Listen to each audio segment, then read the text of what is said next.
Hi, I am Sarah. I am in the metalsmith and jewelry designer department. But I also define myself as a generalist artist. I like doing, I know we're required to do different studios outside of our emphasis, but I've actually enjoyed some that aren't in this lecture about I've liked painting and I've liked ceramics. I just didn't have pieces that pertain to this talk as it is, so I just didn't include them, but I have enjoyed those. So half of my art, or a good portion of my art, I feel like is religious, but it's mainly about the biographical parts of my life. Not just the religious parts. So ever since I was in, I've grown up cradle Catholic, and so that has been a part of my life, all of my life. As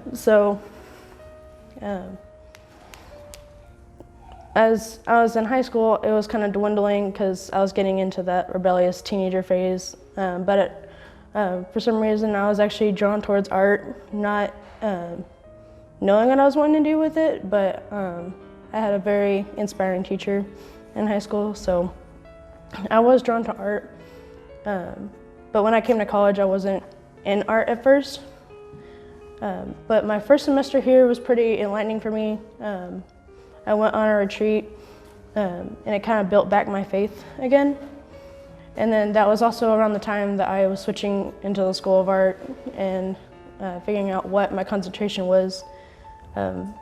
So I figured it would go, I went just straight to jewelry because I've been doing little beadings and stuff since I was 10 probably. So yeah.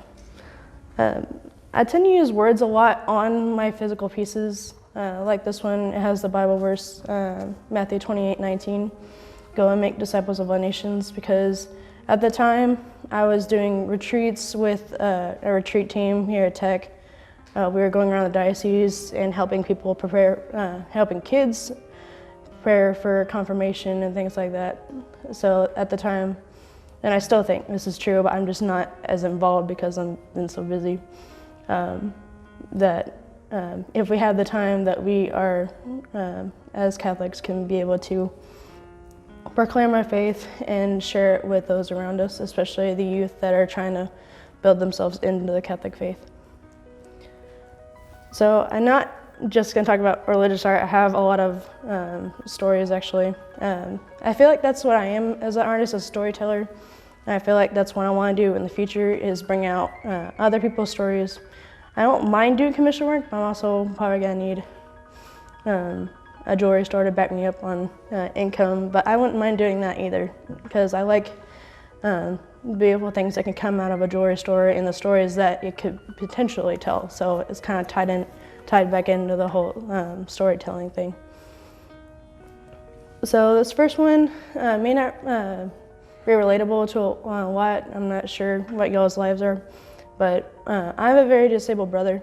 He is deaf, blind, and mute. He has had some of his sight, but it's been pretty strong. My prescription's pretty strong, but his is worse than mine.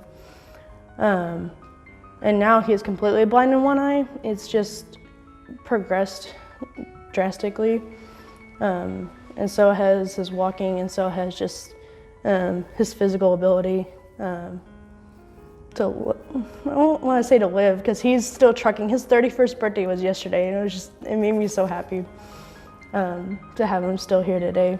Because most disabled people that I know, that I am aware of, don't really live that long, so I'm kind of happy to have him still in my life. But this piece pertains to the guilt that I've carried, and I feel like some of my family members could relate. That he was in a school in Austin for the blind, and when he was away, we weren't really motivated back home to learn sign language. So I didn't really think about it at the time, but until I went to college, I started feeling the guilt about this, not being able to communicate with him, and now that his sight is dwindling even more, would be even harder if I even tried right now. Which doesn't mean I'm gonna try in the future, but I just haven't had the time to do it. But the big hand on the front says to Nick, and it's in the sign of for the acronym I love you. It's the ILY, so I love you. So it's my message to him that I still love him, even though I can't communicate that a lot. I know a little bit, but I don't know a whole lot to have a full-blown conversation with someone. And then the other hand, it says to Nick in Braille, sorry, because that's the main communication blind people use. And then the other hand is a smaller one, and it says to Sarah in Braille on the bottom, because it's also a reminder to me that I need to love myself even though I have this guilt on my shoulders. So this one's another story. I feel like they're just basically all general stories, but this one's like a pretty important one to me because the size of my body has always been an insecurity to me. It's always been one of my inner demons. I had an ex and from high school that would always like talk to me about the size of my stomach or whatever, and just degrade me for like how odd my shape was compared to him. So I've always had the insecurity of like trying to keep my size down, because there was one point where my sister actually like full-blown asked me if I was pregnant, and I was just big. I was just fat. I wasn't pregnant. So I've never been pregnant. So it's just been something that's always been lingering in my mind, like, am I gonna look good in this outfit or whatever? So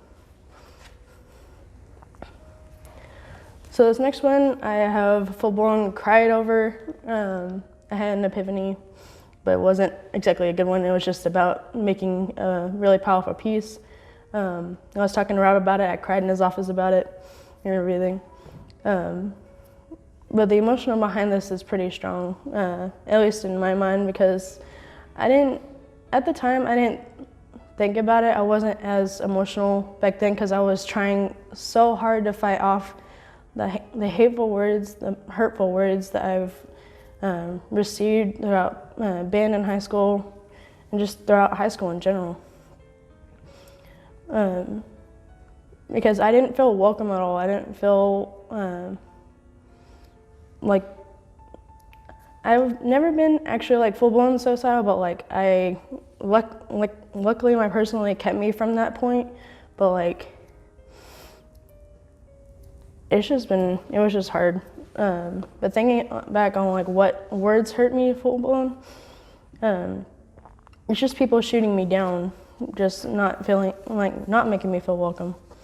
And then the words on the back is also cutting me off, but like full-blown, like ending a conversation, not letting me in. Like, I am a person that like wants to know what's wrong and wants to get to know you and get to knowing what's wrong, but to also helping you.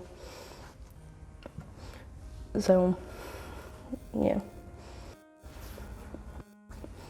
So, I'm a Catholic, and I felt like my undergraduate education would not be complete without making a rosary. So this one is He Loves Us All the Same.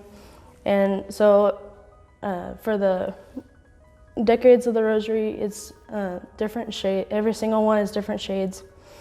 And that's to represent that we're all different. We're all from different paths. No matter how far we've fallen, how close we are to Him, we feel like. He loves us all the same. There's a white disc, a clean white disc underneath each of these colored faces to represent that He loves us all the same.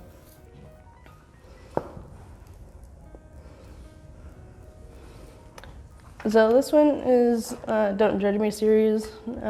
I feel like there's a lot of things that go through people's minds when it comes to someone out of the norm doing something that we're not used to happening around us. including myself. Like, I've sometimes been quick to judge, and I've been trying not to. It's so very hard. I've been learning the past, like, at least year. I feel like I've gotten so much better on just letting people be them. Because some people don't know our background. Like, and most people don't know our background. So people don't know, like, what's going on with our lives. If we're having a really bad day, like, they don't even know. Or like, if they're mean to us out of the blue, like, there's just strangers in the world that would just take their anger out on complete strangers. So you'd just be thinking, like, well, what did I do to you? Like, what did I do to deserve this? So these are just thoughts and statements that would pop into my mind, or have popped into my mind, whenever I was being when I was being judged, or I felt like I was being judged. So I could do a little bit more than just jewelry. I thought I'd like to include this because some of these pieces are important to at least storytelling and religious aspects of my art. So Satan will pray is a piece that I hope at least most Christians will understand, that, like, Satan will take our weakest points, weakest moments in our life, and he'll take them, he'll make them worse. He'll make us go into depression. So it's kind of just like a warning at this point that he can do whatever he wants. He can make every feeling that we have worse. The Lord, I'm not worthy is something that we say during Mass. It's something that we, in my mind, it's something that we tone ourselves down to humble ourselves and say that I am not worthy, but for you should enter under my roof, but only say the word and my soul shall be healed. Under his command are we worthy of his love. And that's mainly only if we ask for it.